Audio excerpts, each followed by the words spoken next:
Hello hello, आवाज जा रहा है? हाँ सर।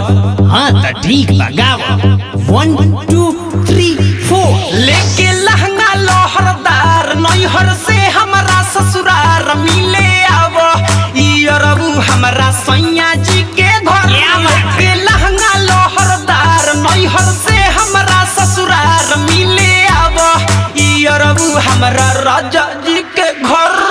अरे रुक रुक रुक, अरे भाइयों बंद कर। अरे बंद कर रिकॉर्डिंग ना होई रे। हेने आव हेने बहरी निकल। साला बड़ी बारे हिंदी गाना के कॉपी कइले बा। होय नु गाना हरे बजाओ तो।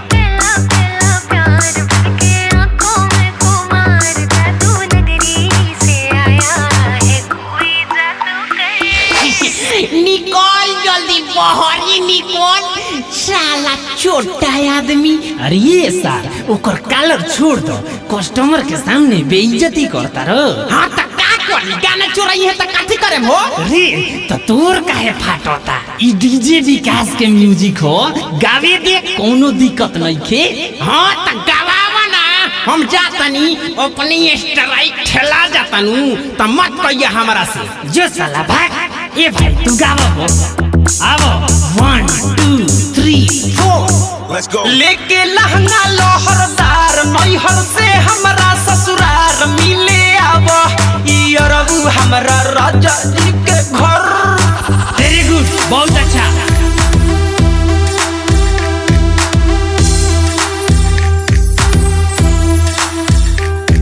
चलिए मुखड़ा हो गया, पहला अंतरा आइएगा। ठीक बा। 1 2 3 4। मौसम ही मिले वाला बाटे हो आइल, तूहू तो खाए खाती बाड़ा भूखाइल। जी क्या बात है, आगे गाइए। मौसम ही मिले वाला बाटे हो आइल, तूहू तो खाए खाती बाड़ा भूखाइल।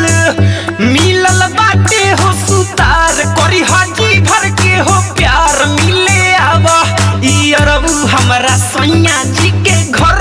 क्या बात है, एक बार फिर से आते हैं। लेके लहंगा लोहरदार नैहर से हमारा ससुरार मिले आवा इरबू हमारा राजा जी के घर। आप सुन रहे हैं अमित पटेल की आवाज में, presented by lovely films production. चलिए लास्ट अंतरा गाते हैं। लास्ट। हाँ जी लास्ट अंतरा, ठीक है। 1 2 3 4। केहू ना बाटे आजू घरे दुआरे, सैयो भी गइल बाड़े घूमे बाजारे। अरे साला होय अभी गावते बक्का रे। साला एकरा से तो जल्दी हम गा देले रहत, एकरा से अच्छा गईती रे। सुन के गावल जरा, सुन सुन। लेके पहला साला बड़ी ऊपर बारे। ऐ सुन, मने हमार कहे के मतलब ते जल्दी गाओ और ई लोग लाइन में लागल बा। अब हम ना गाए, हम जात तनी, हमर पैसा दो लोग, हम ना गाए। अरे ना रे बाबू, रुक रुक होई साला के घुसे देलस रे मैनेजर। मार साला भुटेलिया के धक्का मार के निकाल। अरे बाबू ते गाओ। ठीक बा, गवाई।